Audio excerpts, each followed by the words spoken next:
Hey guys, welcome back to Money is Blind podcast. I am your host Prasoon, and today we'll be talking about blind and visually impaired persons starting their own call center services.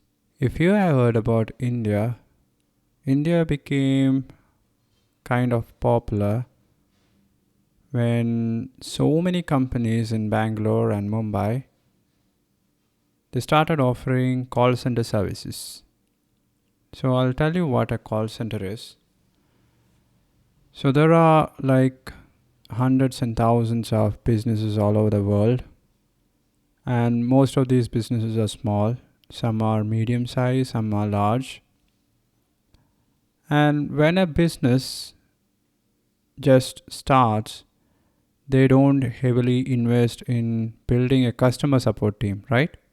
Whatever kind of business they are running, it could be a product, it could be a service.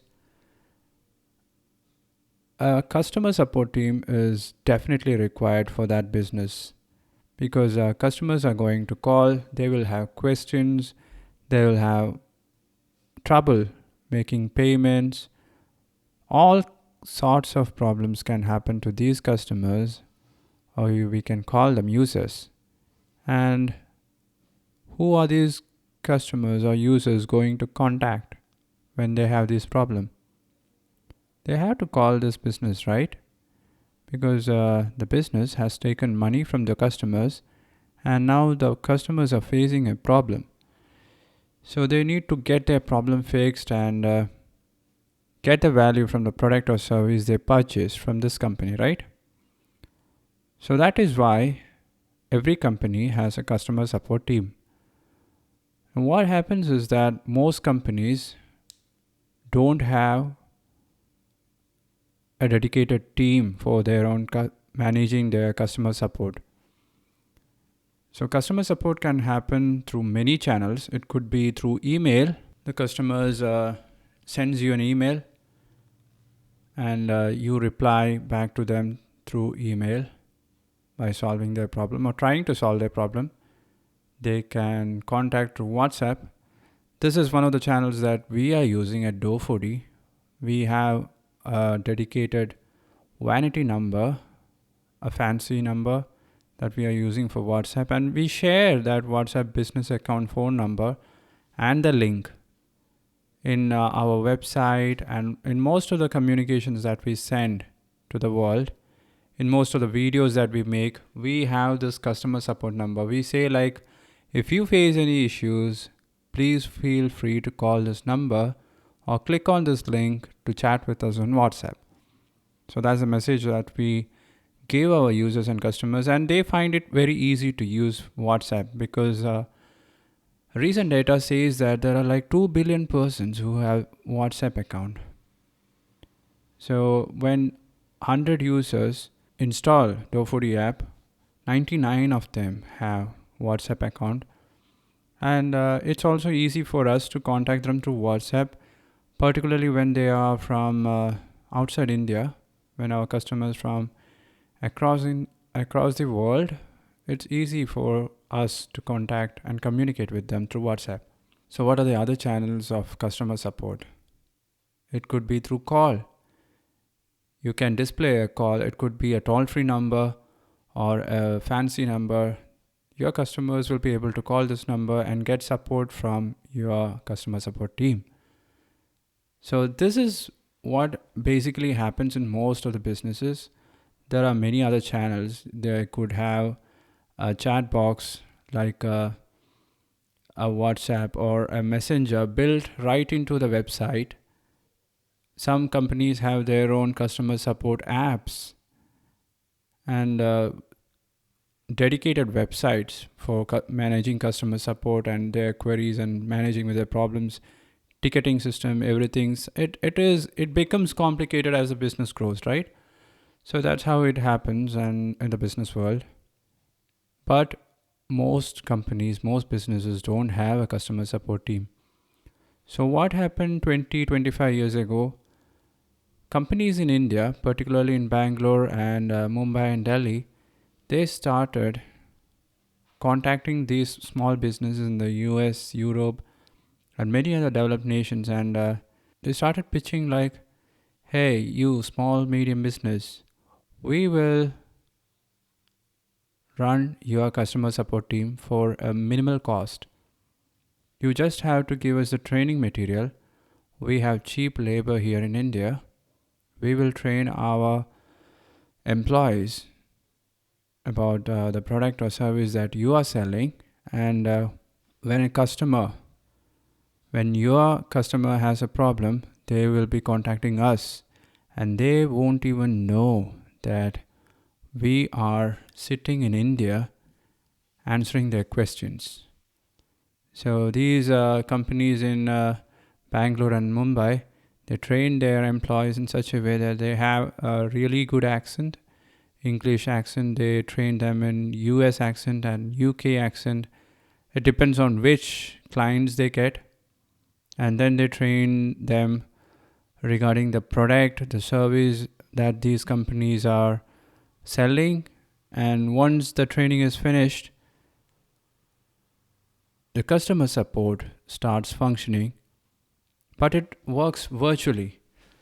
The timing is also right, because when it is daytime in the US, it is almost night. So most of the call center jobs in India, it's like a night shift job.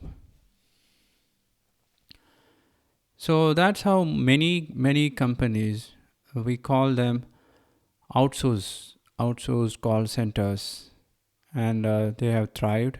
They have grown up. They have become so popular, and many companies, many small entrepreneurs, small and medium businesses across the globe use call centers in India, both for inbound customer support as well as for collecting feedback, which is called outbound. Inbound communications means when a customer contacts the business to get help and support and to fix their problems, those sort of communications, they are inbound, right? What is outbound? When the customer support team tries to contact the customer after the product has been sold or after the service has been delivered. Hey, thank you for making the purchase. How was our service? How did you like our product? Can you give us a review? Do you have any problem using our product? Those are outbound communications. So these call centers have grown tremendously in the last 20-25 years. And I have few friends whom I met when I tried to get a naturopathic treatment for my eye condition back in Wayanad. It's like a hilly place in Kerala where I live. So when I was there, I met some of these guys who had worked in such call centers, and most of them were visually impaired, and they were there for the same reason that I was, to fix their eyesight with some kind of herbal leaves and herbal supplements and all. Ayurvedic treatment, if you are familiar with Ayurveda. I tried it. I tried everything, but it hasn't worked. But I still have hope that some kind of medicine, maybe gene therapy, will work in the future. But till then, we have to keep moving forward and be ready when those kind of treatments are available, right? That's another reason why I'm building so many businesses and scaling them up. So coming back to the call center, I had these friends who had worked in such call centers, and it was easy for them once the training was over. They knew the language. They took up the accent very easily. They were trained in the products and services the company was selling, and yeah, they were ready. They were now the official customer support team. So any person in US or Europe, when they wanted to resolve a problem, they call this virtual number, and the phone rings in a call center in India. Right? So why am I telling this in this episode? Because here's another idea for you guys. You can create your own call center wherever in the world you are. Just think about it. You just need a phone number, a laptop, or even a smartphone. And if you have a decent internet connection, a broadband connection, you are done. That's all the investment that you need. You might need 1 or 2 weeks for completing the training. You already know English. And there are millions of companies who are trying to find virtual call center employees just like you. So you can create a profile in Freelancer or Upworks. Tell them that you are blind and visually impaired and you work from home. Tell them, mention clearly that you work from this hour to that hour. You will be available for 6 hours a day. The kind of work schedule that you are comfortable working with, and everything, the time zone. Mention everything in your resume, in your job posting or your profile. And if you have an interest in a particular kind of industry, I have interest in technology and healthcare. If you are a musician or an automotive engineer or a mechanical engineer, or if you are good at sales or marketing, mention your skills and pitch your idea to outsource the customer service. It's called customer service for those companies, and you will be able to deal with it. You will be able to handle all the customer queries, and when you do a good job, you get paid. And when you get paid, you get passive income which you can use to build your business, your call center business. You can build from there. Hire more persons just like you, and try to get more agreements. Try to get more projects and deals. Sign it. Train your employees and scale the business. Don't be just satisfied with 2 or 3 companies and a decent living. Make a business, run a business out of it. I don't think there are call centers which are run exclusively by blind and visually impaired persons. Is there any? Trust me, because accessibility and assistive technology, if you have a computer or a smartphone these days, the technology has advanced so much that you can simply rely on them to get the work completed. It's easy. You just need to know how to read and write English, and that's it. If you know how to talk, if you know how to listen to customer questions and just be a human being, you have a business waiting to be started and scaled up. Think about it. Try pitching it to some of your friends, some of your family members. Try calling some businesses and ask them if they need a call center, a customer support number. And when you're getting started, work for free for 1 or 2 weeks and see how it goes. If they are satisfied with your services, they are going to pay you. Nobody likes to get free work done. Nobody is going to work for free forever.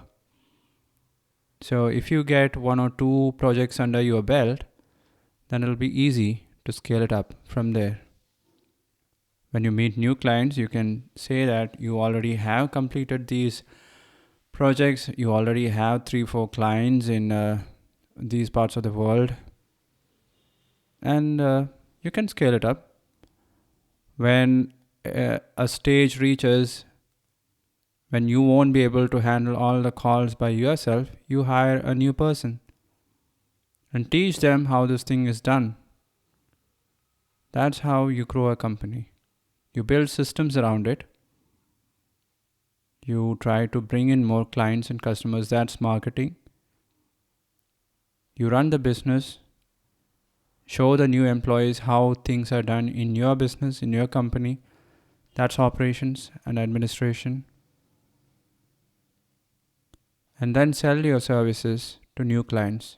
That's sales. And when you do all these, you become a businessman. You become an entrepreneur. You become successful.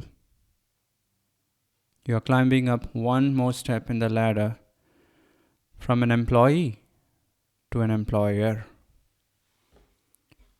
And that, my friend, was today's episode. I hope you liked it. I hope you like the idea. If you really enjoy this show, subscribe or follow. Give this show a nice, good review.